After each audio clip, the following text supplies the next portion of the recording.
Itong ipinangako ng pamunuan ng WBC dito sa knockout artist na si Luis Nery. Na kung saan, ayon sa ipinangako nitong si Mauricio Sulaiman, nasa oras na ma-upset nito si Inoue sa darating na Mayo 6 ay bibigyan nito ng espesyal na parangal ng bansang Mexico. Para po sa kalaman ng lahat, itong WBC ay nag-originate po dito sa Mexico. At ito ay matagal nang pinapangarap ng nasabing bansa na may balik muli ang nasabing titulo sa katauhan nitong si Luis Nery. Pinangako rin nitong si Mauricio Sulaiman na magkakaroon ng rematch sa bansang Mexico na kung sakali nga po na ito ay may panalo ni Luis Nery kontra Inoue.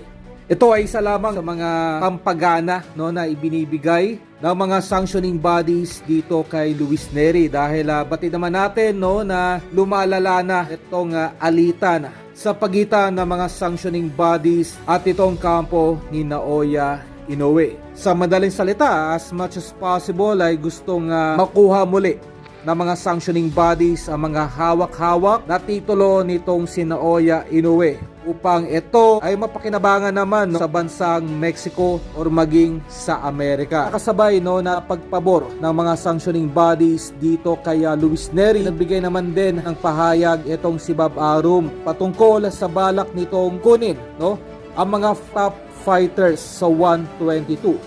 At kasama na nga po dito itong si Luis Nery. Sa madaling salita, matalo man or manalo ay balak nitong si Bob Arum na kunin itong si Luis Nery at ilan pang mga top contenders sa 122 upang magamit sa pagbuhay muli ng lower division sa Amerika, sa Las Vegas. Kung maalala po ay tila matagal-tagal na rin na walang mga mega fight mula sa lower division ang naikakasa, partikular sa 118 at sa 122 dahil na rin sa tahasang pagtanggi nitong si Inoue na bumalik ng Amerika. Sa madaling salita, itong si Bob Arum ay nangangailangan ng mga elite fighters sa lower division. Kasama na dito ang ating pambatong si Cuadro Alas upang buhayin muli ang nasabing division sa Amerika. Ito ay patungkol pa rin sa mistulang pag-abandona na ng bansang Amerika ito kay Naoya Inoue. Kumbaga hindi na po umaasa itong Amerika na itong si Inoue ay kanila pang makukumbinsing bumalik ng Amerika upang lumaban. Keep in mind na ganito rin ang naging senaryo noon nitong si Terence Crawford nung ito ay nasa ilalim pa ni Bob Arum na kung saan ito nga po ay ginastusan ni Bob Arum sa mga laban na kung saan ay siguradong naipapanalo ni Terence Crawford. Ito yung mga panahon na inahanda ni Arum itong si Crawford laban kay Manny Pacquiao. At ito nga po ay hindi na ituloy sa kadahilan ng mihingi ng malaking demand etong si Crawford. At hindi na nga po natuloy ang nasabing laban at dito ay nagumpisa ng bumulusok pababa ang career nitong si Crawford sa mundo ng boxing. Sa kabila ng ito ay nananatili pa rin undefeated. Ganito ang tinutumbok na landas nitong si Inoue.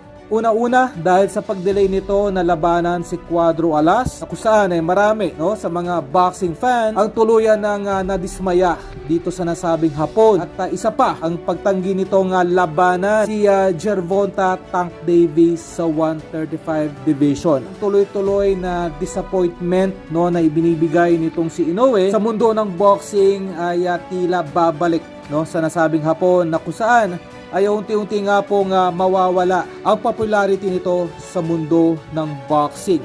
Keep in mind na para sumikat ang isang boxer ay hindi po sapat na ito ay magaling lamang at hindi rin po sapat na ito ay manatili lamang na undefeated. Kailangan din ito makakuha ng mga bigating laban kontra sa mga kapwa sikat. So ito yung ginawa noon ni Manny Pacquiao kontra Barrera, Marquez, Morales, De La Hoya at kay Floyd Mayweather. Okay? Na hanggang ngayon ay tila iniiwasan ni Inoue na magkaroon ng mga ganitong klaseng mega fight. Mas mahalaga po kasi sa mga Hapon na manatili itong undefeated